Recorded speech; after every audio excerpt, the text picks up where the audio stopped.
In the cold silence of deep space, Dr. Lyra Voss gazes out the viewport of a descending shuttle, mesmerized by the massive, spinning void of Kronos, a newly discovered black hole whose gravity well swallows not only light, but time itself. As she and her small crew approach Event Horizon Station, a facility orbiting dangerously close to the black hole, an eerie hum of anticipation fills the cabin, a silent knowing that whatever awaits beyond this point will change them forever.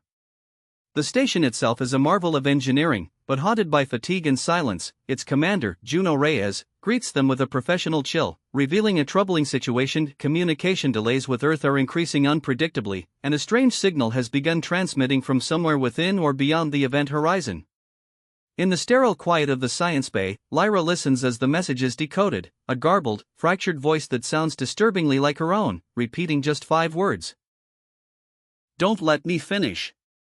Tension rises as the crew debates its meaning, and in the observation dome, a temporary gravity rift warps the very light outside the station. A drone they send through returns moments later, battered, scorched, and etched with alien glyphs that no known language can decipher. One by one, the station's crew begins to experience temporal distortions, haunting echoes of themselves appearing in mirrors, in corridors, in recorded footage versions of who they were, or could become, or may have already been. Kaz, the station's chief engineer, insists they destroy the beacon transmitting the signal, but during his attempt, he is killed by an echo of himself that should not exist. The station's orbit destabilizes further, a section of it ripped into the black hole, and fear creeps in like radiation through a cracked hull. Lyra, now unraveling the paradox, understands the signal is from her future self. Trapped in an endless time loop caused by an experiment she herself will initiate, an experiment meant to peer into the singularity's heart but which fractures time into recursive collapse.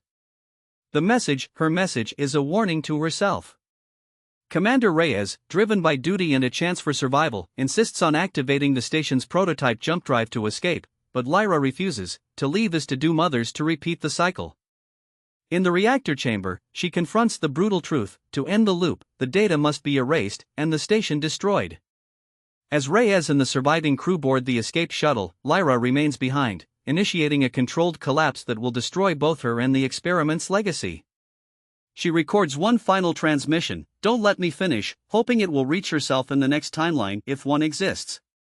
Outside, Kronos spins on, swallowing the station in absolute silence. Time ripples outward.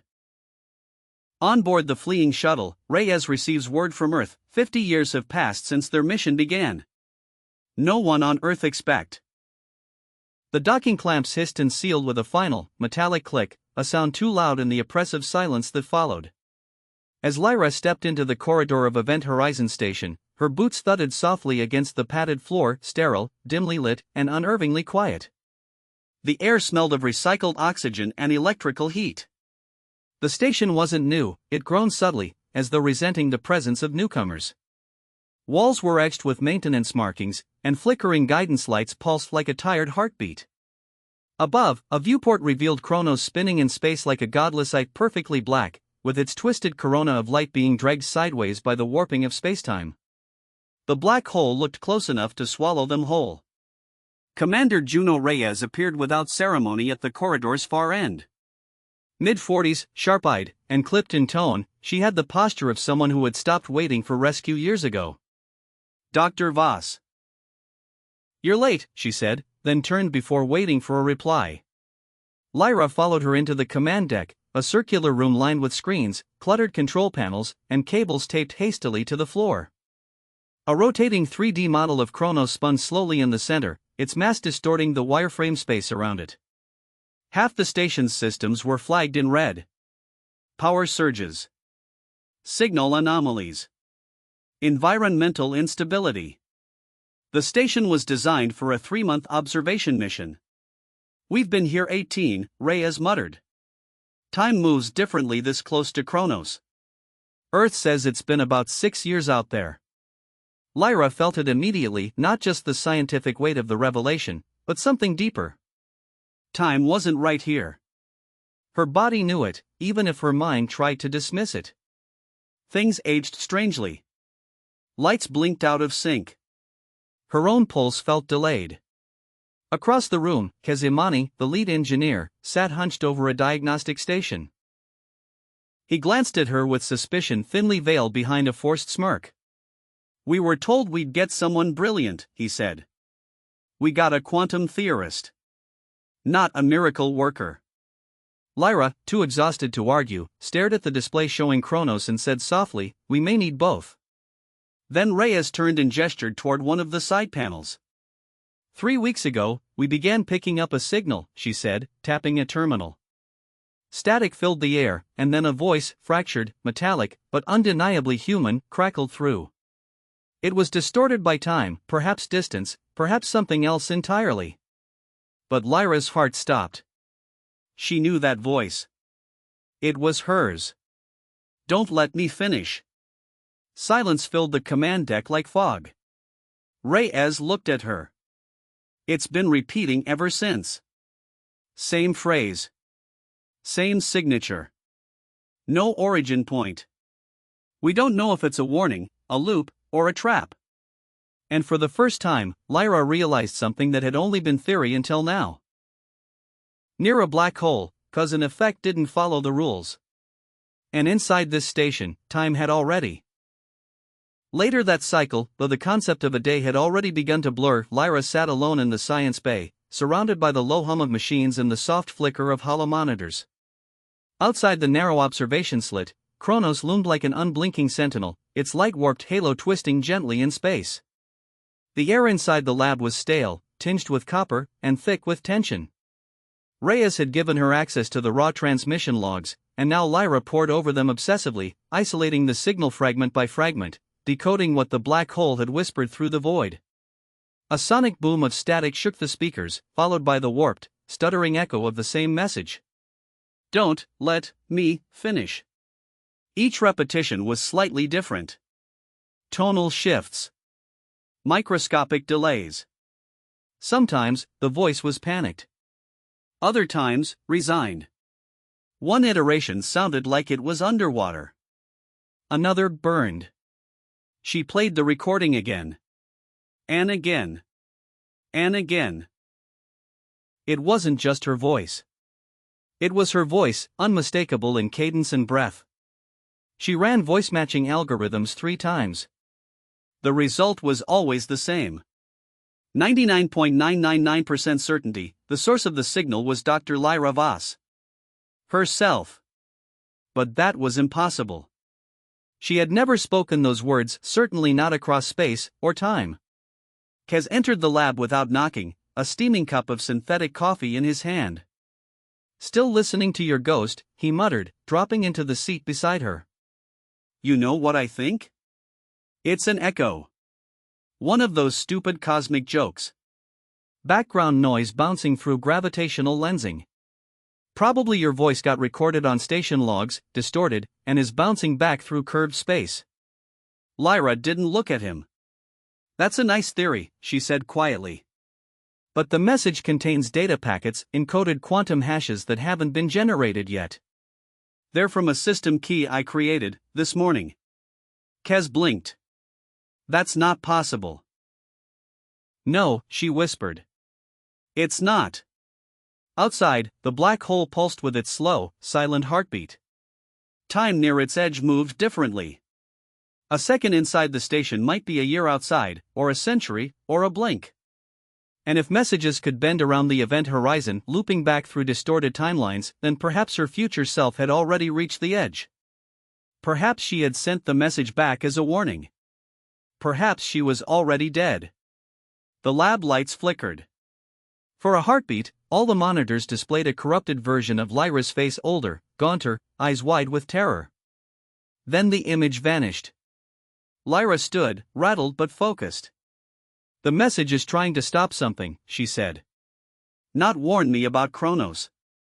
It's warning me about myself." Kaz frowned.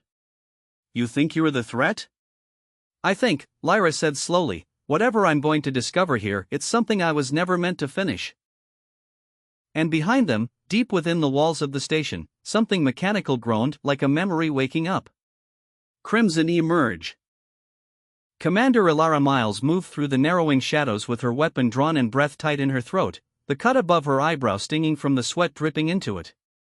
The silence was deceptive, not a peaceful silence, but the kind that pressed in from all sides, hiding things within it, and only the occasional hiss of steam or distant metal groan reminded her she was still inside something mechanical, something once built by humans but now carrying a rhythm that no longer felt designed. Her comm unit hissed with static as she whispered for Mendoza, voice barely audible, but there was no answer, only the sound of her own breathing and the low hum of a reactor that sounded increasingly like a living thing groaning in its sleep. She rounded a corner, flashlight beam cutting through the mist of condensed air, and froze when she heard it, a whisper, faint and stretched, like a voice submerged in water.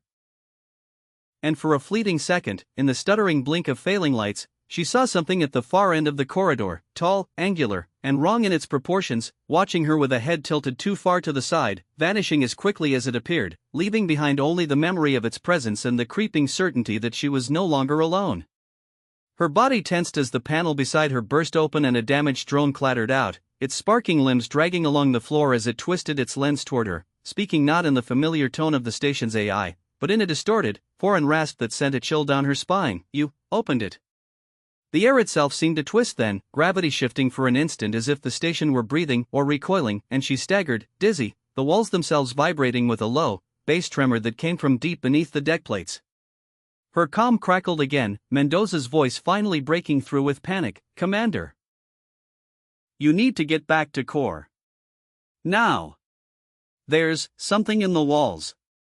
She turned without a word, sprinting down the corridor, boots thudding against steel as her shadow stretched long behind her, and just before the lights flickered one final time, a voice followed her, not over the comms but from behind, inside the station itself, too close, too aware. "We see you now."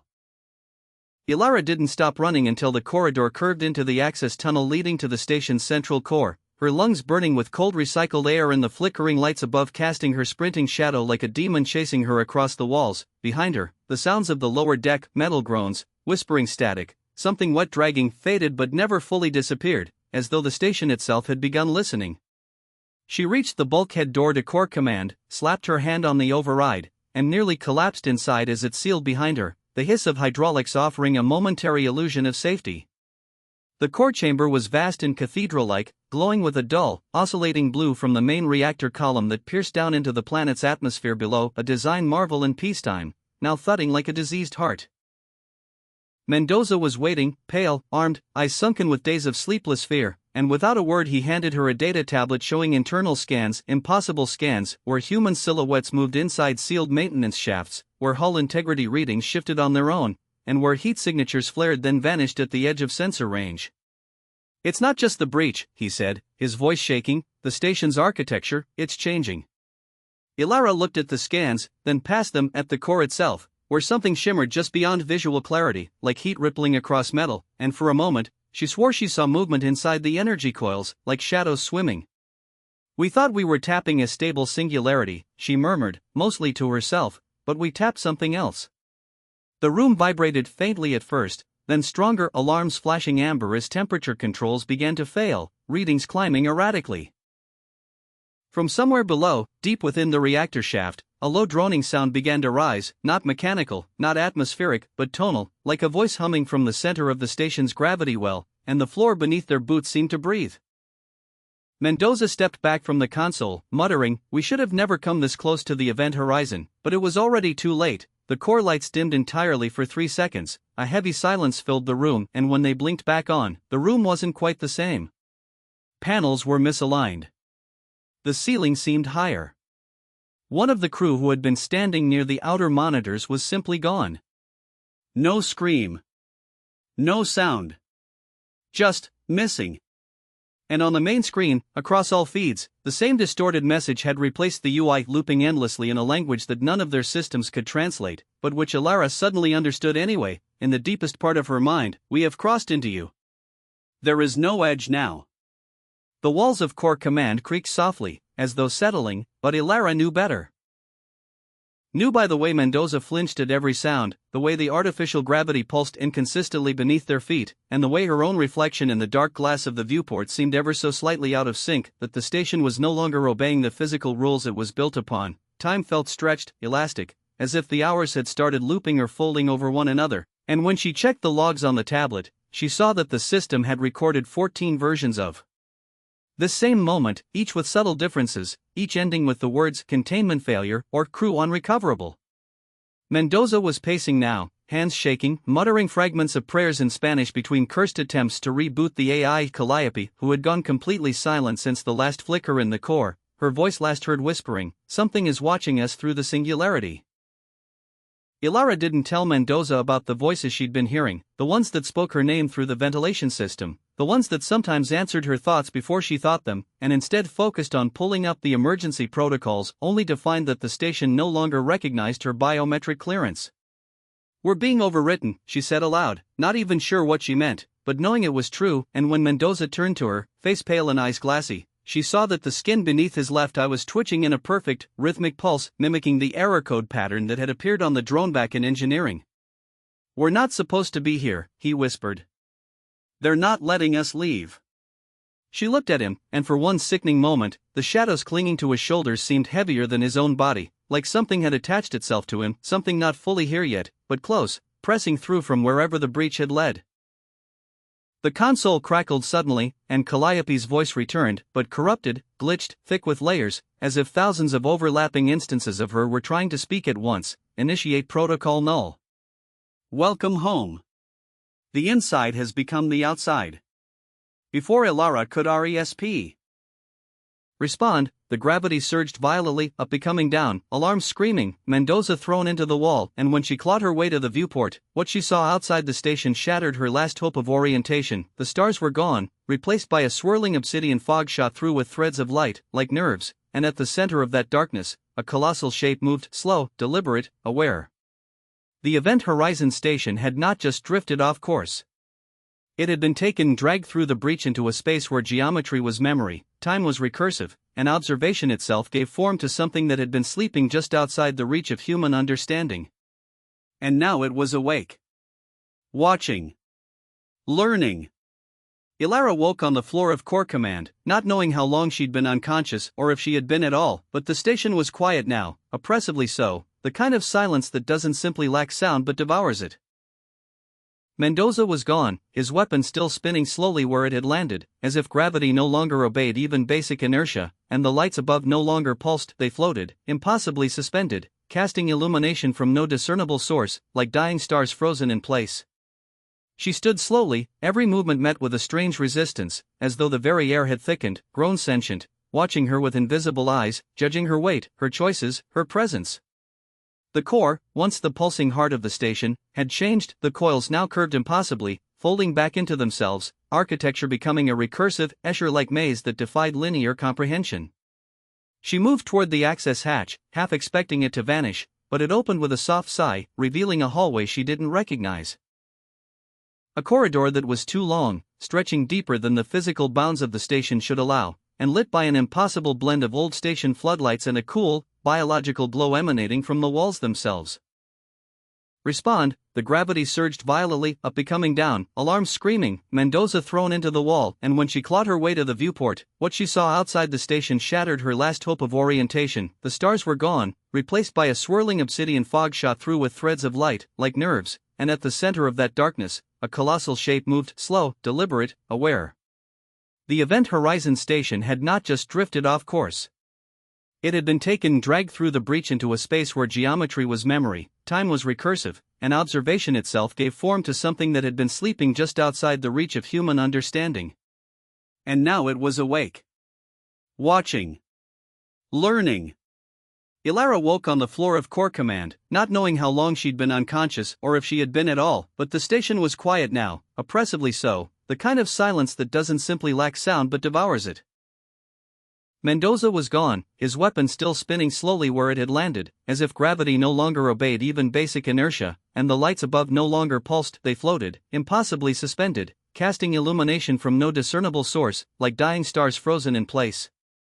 She stood slowly, every movement met with a strange resistance, as though the very air had thickened, grown sentient, watching her with invisible eyes, judging her weight, her choices, her presence.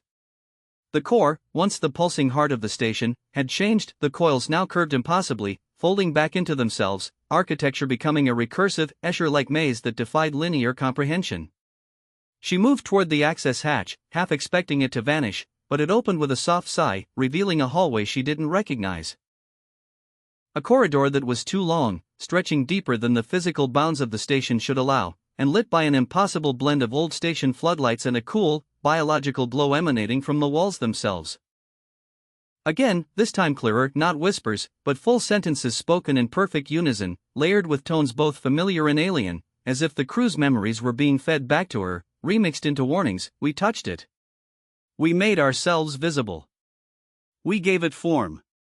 Ilara pressed forward, one step at a time, hearing her boots land on metal that no longer felt like steel but something warmer, organic, pulsing gently beneath her, and at the far end of the corridor, she saw Mendoza standing utterly still, facing a wall of black glass that hadn't been there before. She called his name. He didn't move.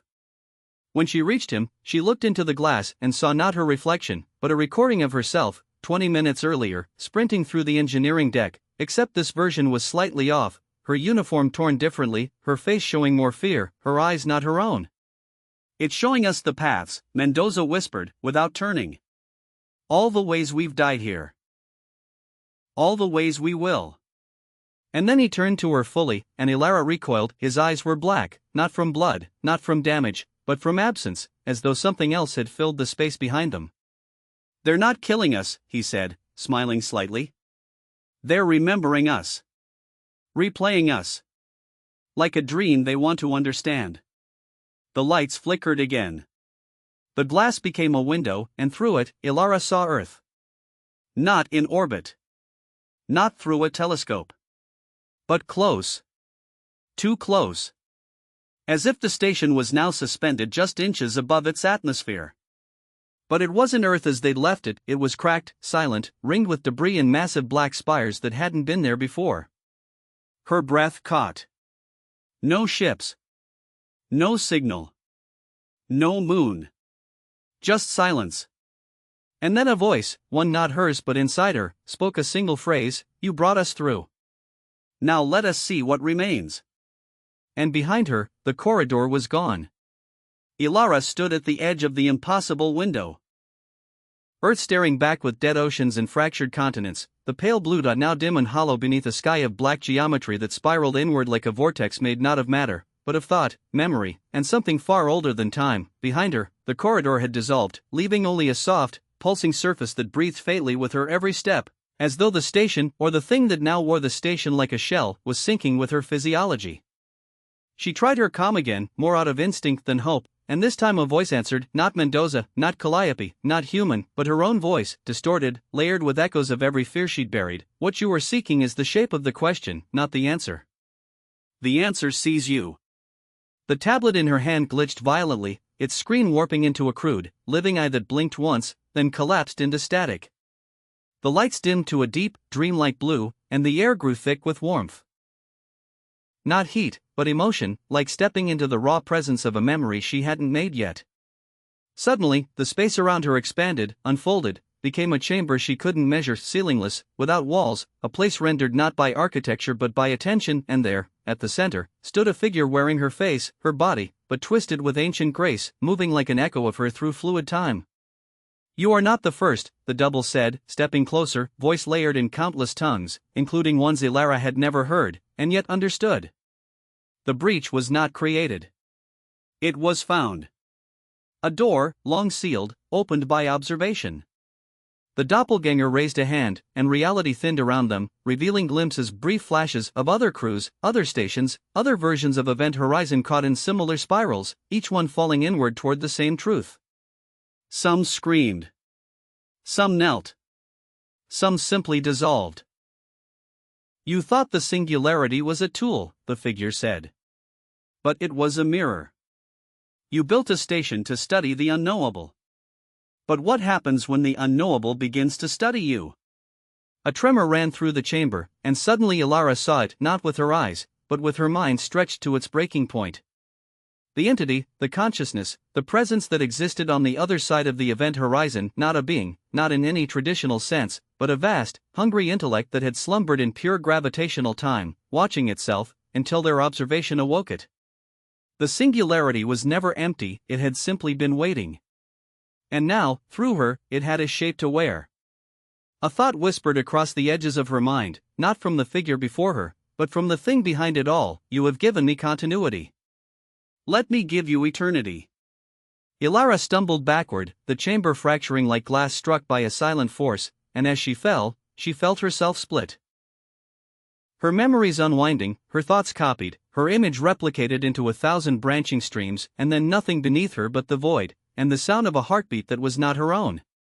Ilara awoke not with a start, but with a feeling, a certainty, that she had already lived this moment before, perhaps dozens of times, perhaps endlessly. She was lying in a corridor she recognized and didn't recognize, her own name echoing faintly down the hallway as if someone had just called it a second earlier, but when she turned, there was no one there, only shadows and the faint, rhythmic vibration of the station's hull groaning like a dying leviathan. The lights above her flickered in time with her heartbeat, as if the station had synchronized itself to her biology, or perhaps the other way around, and as she sat up, she saw writing, her handwriting, scrawled across the walls in a thick, dark smear. You are the thought that survived. She didn't remember writing it, but she felt the intention behind it like a memory someone else had stuffed into her skull. Her legs were stiff, but functional, and she began walking again, a path both familiar and alien, until she found herself in the observation dome, where once the stars had offered beauty and comfort but now showed only that impossible dark swirl of anti-light, rotating slowly in a void where the universe used to be. And there, seated calmly in one of the bolted chairs facing the viewport, was Carter, Lieutenant Carter, listed Kia during the early hours of the breach, but here now, whole, smiling gently, as if he'd never left. You're not real, Ilara said quietly, but part of her wanted him to be, and he responded as if that part had spoken aloud, maybe not. But what does that mean here? He turned his eyes to the black horizon, hands folded in his lap. They don't kill us. They keep us. Like notes from a dream they don't want to forget. Ilara stepped closer, resisting the magnetic pull of his presence, too calm, too centered, and finally asked the question she hadn't dared say until now, what is it? Carter smiled, eyes flickering with a glint of static. It's not a what. It's a when. The breach didn't just take us somewhere, it took us later. Beyond cause. Beyond death. Past the point where minds dissolve but memories remain. It's a library. Ilara felt her skin crawl. A library of what?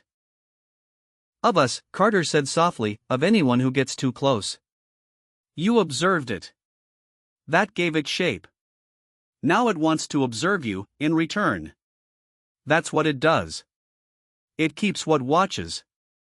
The viewport began to ripple like liquid glass, and through it, Ilara saw herself, millions of copies of herself, each frozen mid-movement, mid-thought, each within different parts of the station, some calm, some screaming, some trapped in loops of memories so precise they had worn trenches into time itself. She fell to her knees, nausea rising like heat, her mind recoiling from the impossible scale of recursion. I don't want to be kept, she whispered. Carter stood now, offering her a hand, not for comfort, but for agreement. Then you'll have to forget. All of it. The station. The breach. Yourself. That's the only way out. If you remember, it remembers you. Ilara looked at him, and for the first time, saw what was beneath the skin. A hollow vessel filled with shifting code and fractured memory, Carter's form held together not by flesh but attention. He wasn't real. Not anymore. He was what the Anomaly thought Carter was. A shadow built from what remained. She stood without taking his hand. I'll find another way. The lights pulsed red again, alarms flickering to life somewhere far below. Carter, or the memory of him, faded gently into the shadows like a thought being dismissed. Ilara was alone again. But not unwatched. The alarms had stopped, not silenced, not disabled, but absorbed, their mechanical shrieks replaced by a low harmonic thrum that vibrated in Ilara's bones like a lullaby sung by something that had never needed to speak before. She moved through the station now like a phantom, each hallway rearranged by unseen will, every door leading somewhere it shouldn't, somewhere deeper. She no longer checked the map on her wrist display. It spun constantly, feeding her coordinates from locations that didn't exist, that couldn't exist, like Deck Null or Memory Shaft 7, and when she passed by the cryo chamber hatch, she saw her own body lying inside, younger, sleeping peacefully, as if the breach had split her into states of possibility and left them scattered like footprints in fog. Ilara didn't stop. she didn't speak.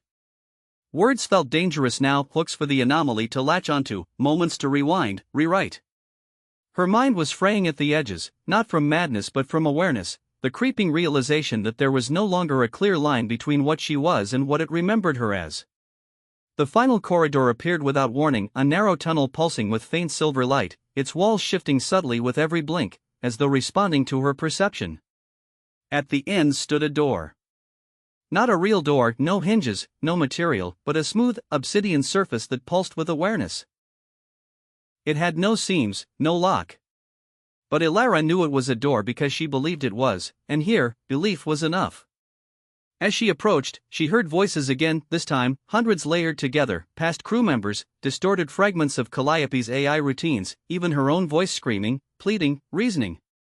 You are the breach. You are the bridge. You must choose. Ilara pressed her hand against the surface. It was cold, not physically, but emotionally, like touching the memory of something long dead.